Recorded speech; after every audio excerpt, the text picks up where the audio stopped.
Los momentos en familia son más agradables disfrutando de un desayuno con unos deliciosos huevos, especialmente cuando son de Eggland Best. Tienen un sabor deliciosamente fresco y la mejor nutrición, como 6 veces más vitamina D, 10 veces más vitamina E y el doble de omega 3 y B12 que los huevos regulares. Para nosotros, los huevos pueden ser cocinados de cualquier estilo, siempre y cuando sean los mejores. Eggland Best, mejor sabor, mejor nutrición, mejores huevos.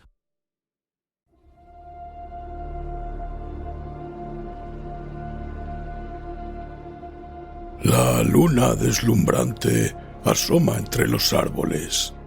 La oscuridad de la noche lo inunda todo y una tenue niebla comienza a aparecer. Adéntrate en el bosque, busca el árbol viejo, siéntate a su lado. Ponte cómodo, cierra los ojos y escucha la historia que traen hasta ti las criaturas de la noche. Bienvenidos. Estos son los cuentos del bosque oscuro.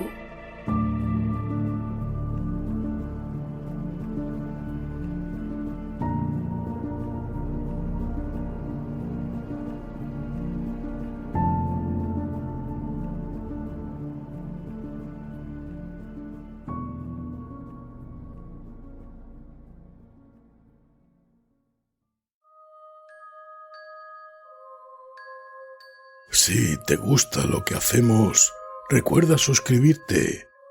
Es totalmente gratuito y estarás al tanto de la aparición de nuevos audios. Y recuerda darle a me gusta antes de que acabe el audio, que no se te olvide. Quién sabe qué horribles pesadillas nos aguardan después.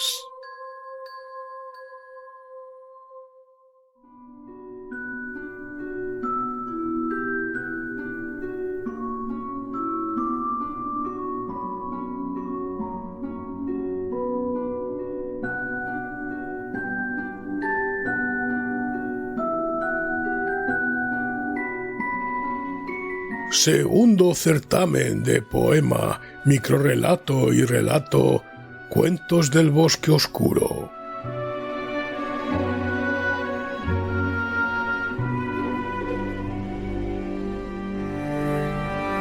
Fantasía.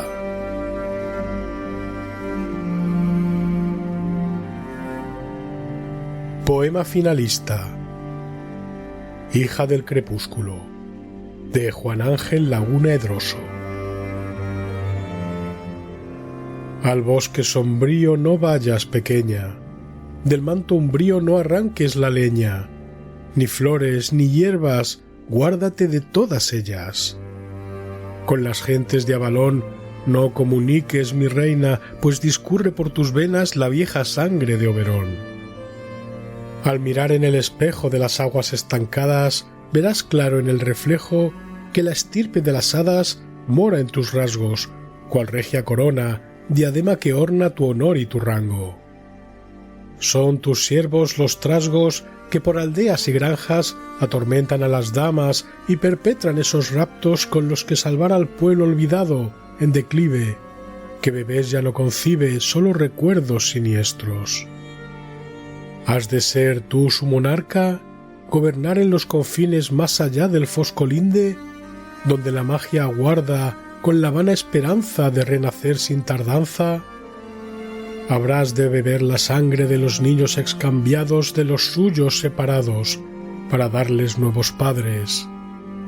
Ser madre de sus sombras, ser reina de cenizas, sutil como la brisa que mora en las pozas. No te adentres, mi pequeña, en la fosca espesura y escapa con premura de la sangre que en ti sueña.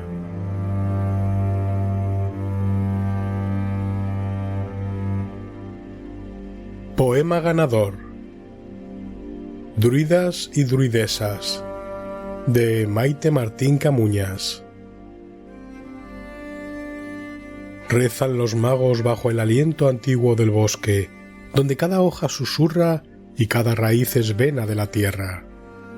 Sus voces, cántaros llenos de luna, se alzan entre ramas que tiemblan de memoria.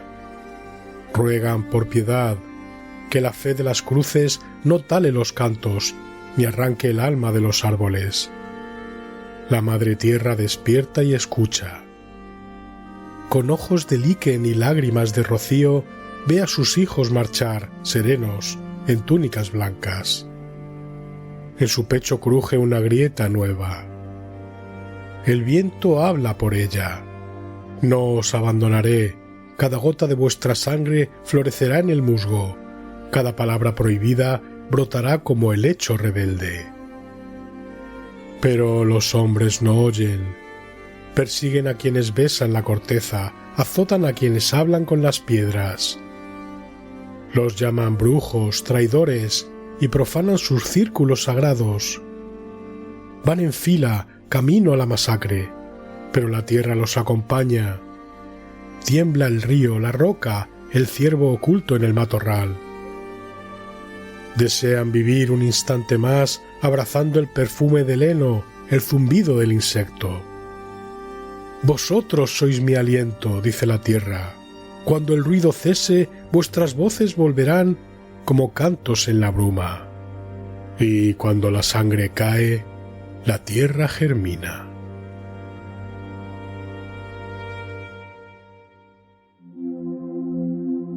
Microrrelato finalista. 1000 vidas, de Juan Antonio Jiménez Torres. Desde el techo de aquella habitación de hospital nos veo juntos una vez más. Ella, reclinada sobre mi cuerpo sin vida, extrae la aguja de la flexura de mi brazo, que se desploma a un lado de la cama.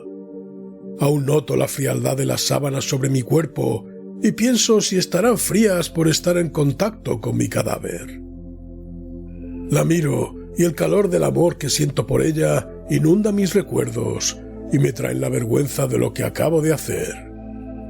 En un último vistazo a su mente, veo que piensa que no debí contarle mi secreto y siente el apremio por huir de allí.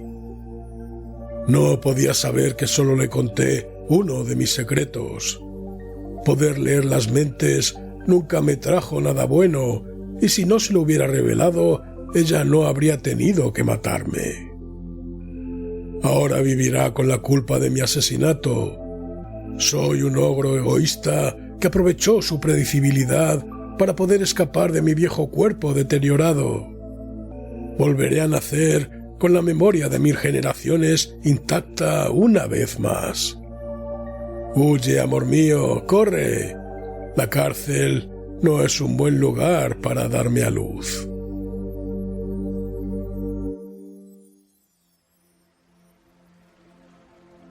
Microrrelato ganador. Nafaru, de Francisco José Segovia Ramos. He visto decenas de momias en mi trabajo en el Museo Británico. Nadie conoce mi obsesión de cómo me introduzco en los subterráneos de la institución para ver las menos conocidas y hablar con algunas de ellas. No son las de faraones o nobles, pero las prefiero porque son más cercanas a un mundano arqueólogo. De todas, es con Nafaru, una joven del primer milenio antes de Cristo, con quien mantengo la mejor relación. Ella permanece educadamente en su sarcófago mientras me siento en un sillón estilo Luis XV. Conversamos en nuestros idiomas, pero nos entendemos sin problemas. De Nafaru sé que murió de una enfermedad pulmonar y que sus padres, aunque no ricos, pudieron permitirse momificarla. Fue enterrada cerca de Tebas, de donde fue traída a Londres por compatriotas míos en el siglo XIX. Una blasfemia por la que, sintiéndome culpable, le he pedido disculpas, que ha aceptado agradecida. Hoy, nervioso, le he confesado mi amor y mi deseo de llevarla a su Egipto natal y acompañarla para siempre. Nafaru no ha respondido, pero tras sus vendas apretadas y repletas de jeroglíficos, me ha parecido escuchar una alegre risita. Sin duda, nuestra historia solo acaba de empezar.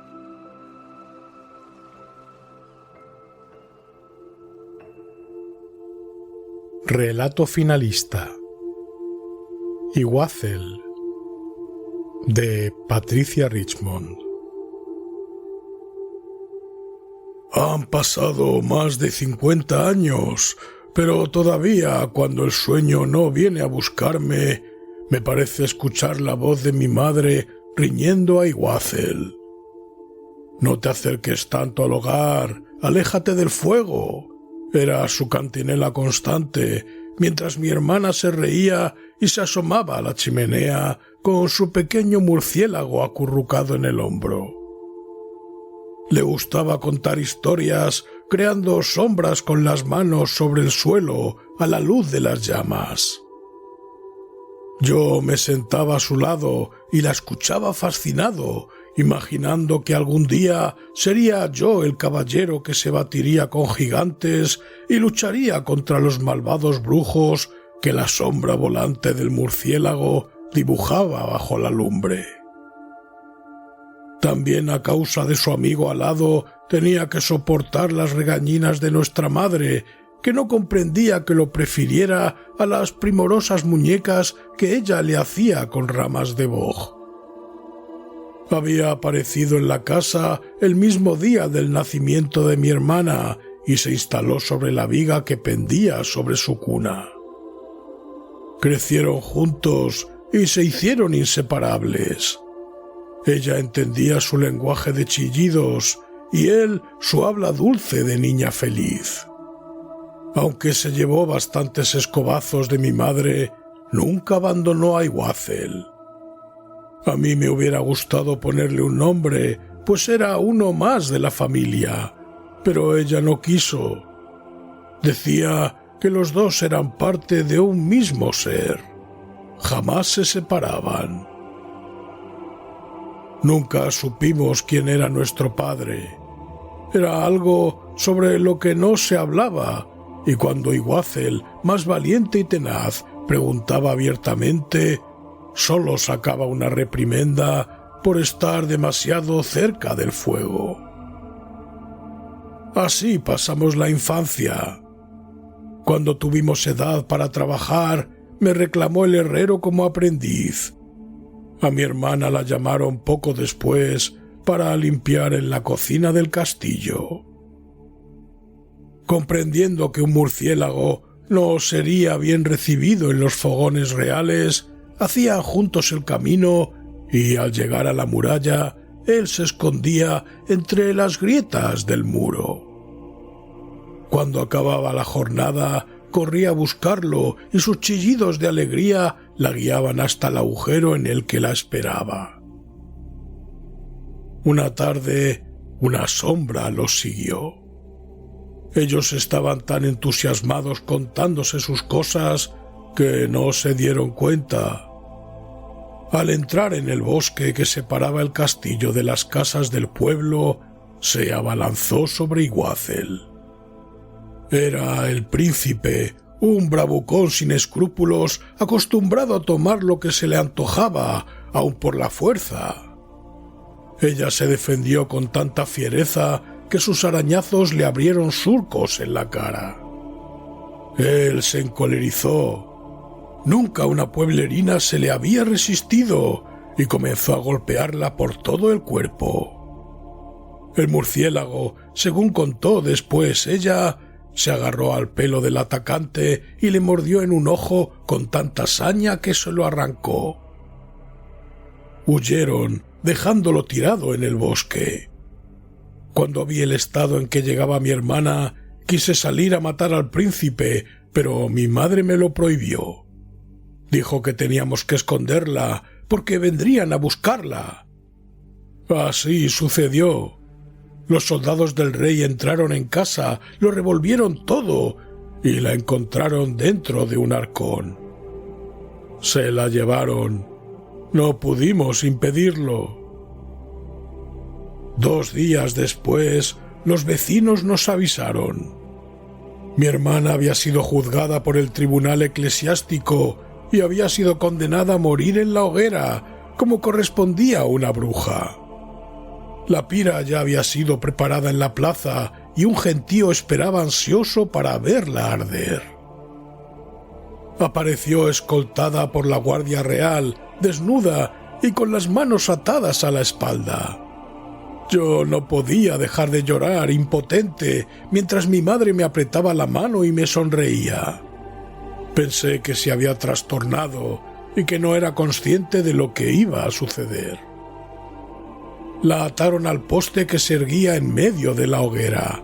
El obispo leyó sus crímenes y dio la señal para que encendieran el fuego.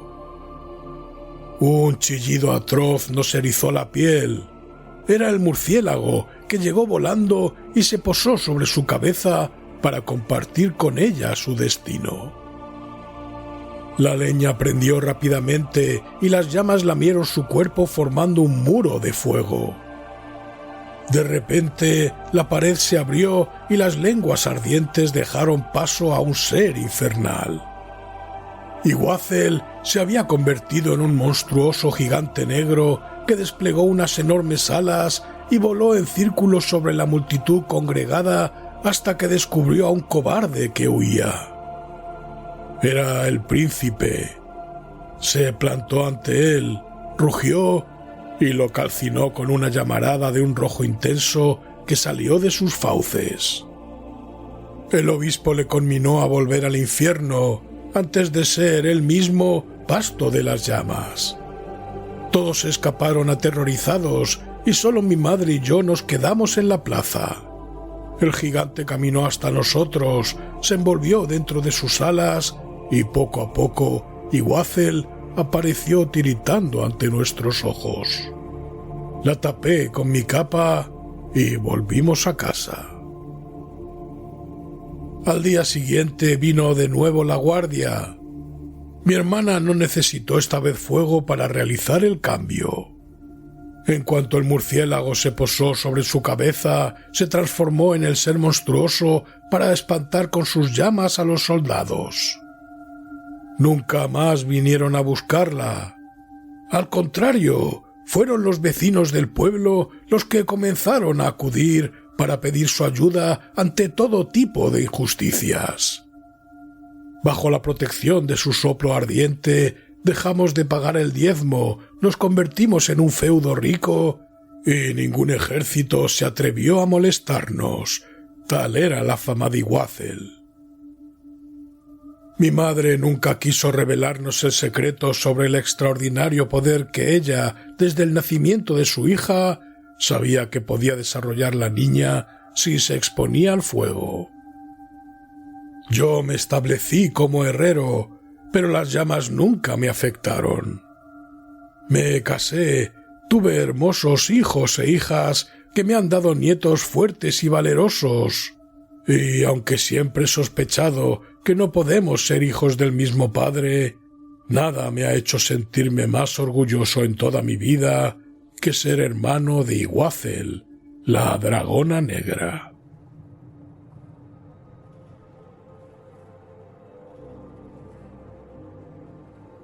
Relato ganador. La historia de Lisibel, de Iván Ávila. Cuando la loba salte 3 veces sobre la tumba de una noble encinta, la bestia nacerá. Antigua profecía Barnia. La llevaron a enterrar una lluviosa mañana del mes de Sivan. La numerosa comitiva salió del palacete de los Schultz con dirección al cementerio de la ciudad. El silencio era aterrador, tan solo interferido por el crepitar de las gotas de lluvia al chocar contra la hojarasca que se amontonaba en las cunetas del camino. Ni siquiera un grito desgarrador, ni un gimoteo salía de la boca de algún sufrido familiar. Todo era absoluto silencio y consternación. La desdichada Lisibel, de tan solo 18 primaveras, había dejado de respirar la noche anterior y, tras un día entero de compungido velatorio, por fin la llevaban a enterrar. Cuando entraron en el cementerio, la fosa guardaba ya abierta para engullir el féretro de madera labrada de Obac en el que reposaba la joven Lisibel. El clérigo responsable de la liturgia entonó una salmodia que todos repitieron tras él con monótono desánimo. Terminada la oración, el enterrador se dispuso a echar tierra sobre el ataúd de la muchacha, al que previamente habían descendido hasta el fondo de la fosa. Cuando el sepulturero echó la última palada sobre la caja mortuoria, aún permanecían allí algunas personas alrededor del túmulo. Eran los familiares más allegados. Parecían custodiar la tumba sin apartar la mirada de la lápida, como esperando que la joven se despertase de su sueño eterno y volviese a la vida. Finalmente, al esconderse el sol en el horizonte, fueron abandonando el lugar, cabizbajos y con errático caminar. Entrada la noche, el cementerio se quedó vacío, en penumbra, tan solo iluminado por la luz de la luna. La quietud era tal que se oía el leve chasquido que producían las hojas mojadas removidas por el suave viento nocturno. El olor a muerte se expande como la pólvora y llega lejos para aquel que sabe captarlo. Así fue como la loba lo percibió en el aire y acudió a la llamada del feto moribundo que agonizaba en el vientre de Lisibel. El animal cruzó el bosque y llegó hasta el cementerio. Se coló por un hueco que había en la oxidada verja de hierro que delimitaba el camposanto y llegó hasta la tumba de la joven. Allí volvió a aspirar el olor inconfundible del nonato que le había traído hasta aquel lugar, y saltó 3 veces sobre la tumba de Lisibel para consumar la antigua maldición. Entonces la loba solo tuvo que esperar unos minutos para escuchar el débil gorgoteo de la tierra al removerse junto a sus patas. Era el engendro, ya convertido en alimantis, que luchaba por alcanzar la superficie, una vez que había desgarrado el cuerpo de su primera madre y roto con increíble fuerza el armazón de madera de Obac que la guardaba. Finalmente alcanzó la humedecida superficie y respiró una amplia y acuciante bocanada antes de echar a llorar. Ahora sí, el alimantis acababa de nacer. Pero toda esta historia comenzó una noche de verano, en una de las habituales fiestas estivales que se celebraban en el palacete de los Stratzen, familia de acaudalados comerciantes de la ciudad de Tulme, muy amigos de los fastos y la ostentación de su riqueza y gusto por las artes y la música. Darius Schont y Lisibel Schultz fueron invitados a una de esas fiestas, junto con sus respectivos parientes, por pertenecer a la vieja nobleza del lugar. Él era alto, moreno, delgado, pero de anchos y musculosos hombros, en los que descansaba una frondosa melena azabache. Ella, pequeña, pero de esbeltas y equilibradas formas, de largos y lisos cabellos del color del fuego.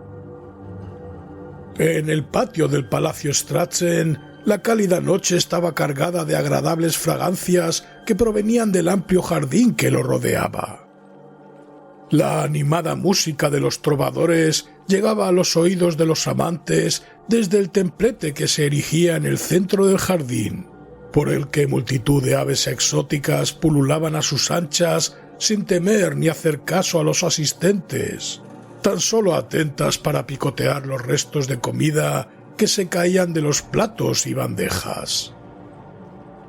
Darius y Lisibel bailaron, hablaron y rieron junto con los demás invitados, pero sus conversaciones fueron distintas, más íntimas e intensas, y su baile más sensual y sus risas más apasionadas. Lisibel quedó prendada de él. Darius, sin embargo, era un joven más voluble y jamás le prometió nada más allá de unos cuantos encuentros amorosos. Él puso el cuerpo y la mente en aquella grata relación, pero Lisibel también puso el alma y el corazón, y se equivocó. Cuando una tibia mañana de otoño tuvo la certeza de estar encinta, inocente de ella, corrió hasta la casona de la familia Shond para comentarle a Darius tan alegre acontecimiento. La reacción del joven no fue la que Lisibel esperaba. Estuvo frío y distante, sonriendo a regañadientes y sin saber muy bien qué decir. No fue un no rotundo, ni una despedida como tal, pero tampoco hubo promesa de amor ni de casamiento. Lisibel abandonó el palacio de los Shond, afligida y consternada, entre sollozos mal contenidos. Se sentía más apenada de lo que podían expresar las lágrimas. Darius había roto su corazón y su ilusión. Se sentía profundamente decepcionada. Pasaron las semanas y llegó el frío invierno, que congeló aún más la gélida y distante relación entre los dos jóvenes. Lisibel languidecía, sentada junto al ventanal de su alcoba, con la mirada perdida, viendo nevar al otro lado del cristal. Dejó de comer y ya no reía con las gracias y piruetas de los bufones de palacio. Hasta las alegres tonadas de los juglares le hacían llorar, recordando el aciago día que conoció al ingrato Darius Shond. Poco a poco su salud fue empeorando a la par que su vientre comenzaba a abultarse, creciendo una vida en su interior. Algunos llegaron a decir que había solicitado los servicios de una bruja para que le proporcionara un brebaje de tejo con el que poder abortar, pero que al excederse con la cantidad no hizo el efecto deseado, desencadenando una hemorragia mortal. Otros opinaban que simplemente se dejó morir de pena. Sea como fuere, la pobre Lisibel abandonó este mundo de los vivos sin imaginar siquiera que su vástago acabaría transformado en alimantis. Cuando al día siguiente del entierro el párroco vio el estado de la tumba salpicada de sangre y con una oquedad en el suelo hasta las entrañas de la tierra y de la pobre Lisibel, supo de inmediato lo que había ocurrido. Pronto se corrió la voz del escabroso suceso y todas las críticas y miradas tenían un único protagonista, pues la paternidad de aquella criatura era un secreto a voces. En un principio, el joven Darius Shond intentó hacer oídos sordos a los comentarios y gestos de desdén de sus vecinos, a los silencios que se producían en los corrillos cuando se acercaba por la calle o en el templo, en el mercado o en las tabernas del puerto. Pero cuando empezaron a aparecer víctimas en el bosque, con profundas dentelladas y zarpazos terribles en sus cuerpos desmembrados, la presión social sobre el joven Shond fue en aumento. Incluso dejó de salir a la calle, pues los insultos, así como las miradas de desprecio, eran cada vez más ofensivos. Un vecino, familiar lejano de Lisibel, llegó incluso a abalanzarse sobre él con un cuchillo de monte en la mano, dispuesto a acabar con su vida. La fortuita aparición de unos decididos paisanos que detuvieron al atacante impidió que el agresor consumara el fatal ataque. Y es que, a pesar de la repulsa que todo el pueblo sentía por Darius, aquellos salvadores, como ciudadanos de bien que eran, No creyeron lícito el asesinato en ningún momento. Tal vez el destino le guardaba otro final distinto al joven Darius.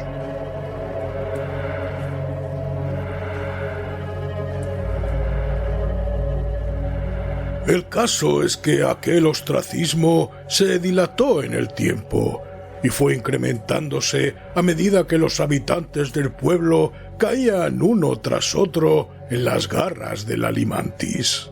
Al ir a recoger leña o recolectar setas y frutos en el bosque.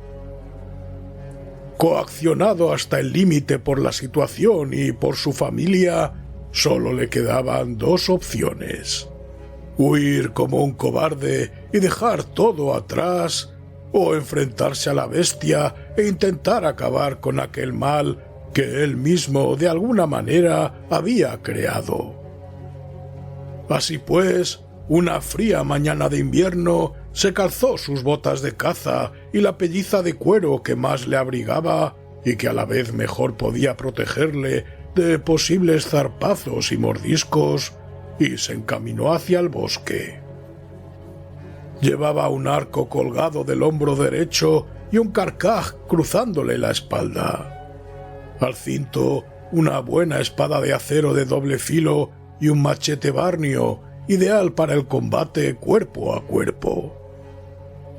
El bosque en aquella época del año apenas tenía vida.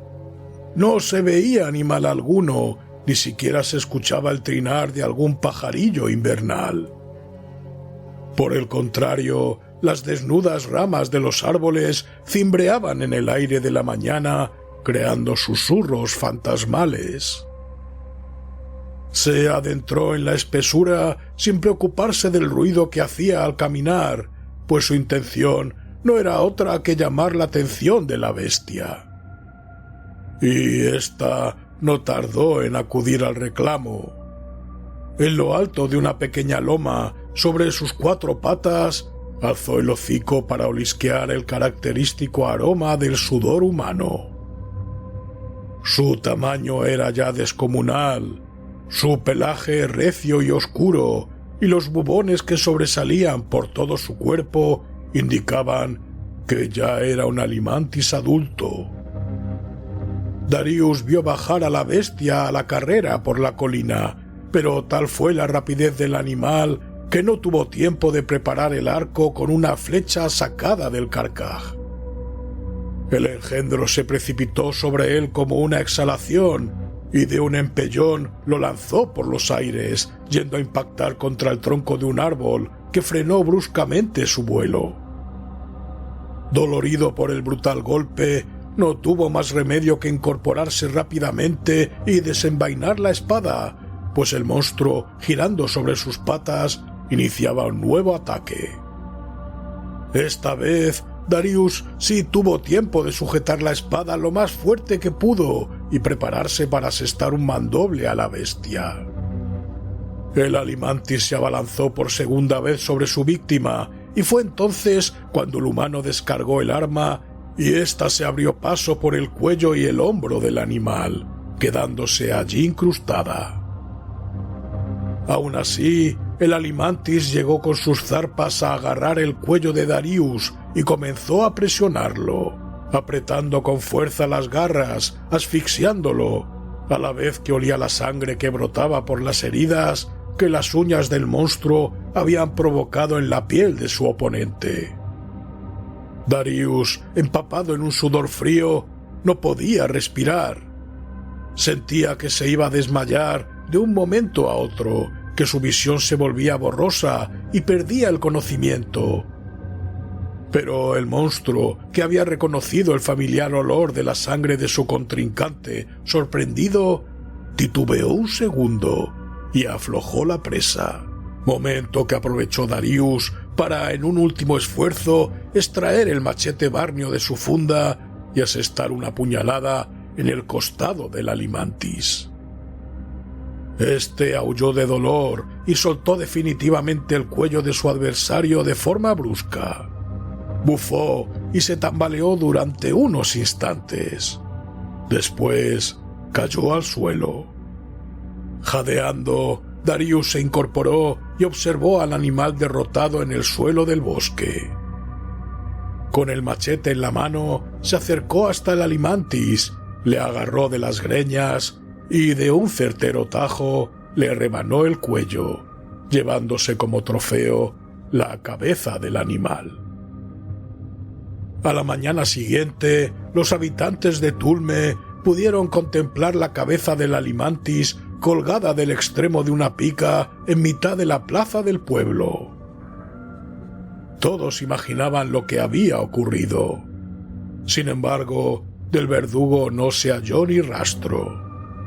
Ni en su casa, ni en las calles, ni siquiera en el bosque, donde algún curioso fue a buscarle. Había desaparecido. Algunos creyeron haberle visto con las primeras luces del alba merodeando por el cementerio. Incluso llegaron a decir que le vieron rezando de rodillas en la tumba de la desdichada Lisibel y que después salió de Tulme por la puerta este de la muralla. Pero yo creo que todo eso no son más que suposiciones.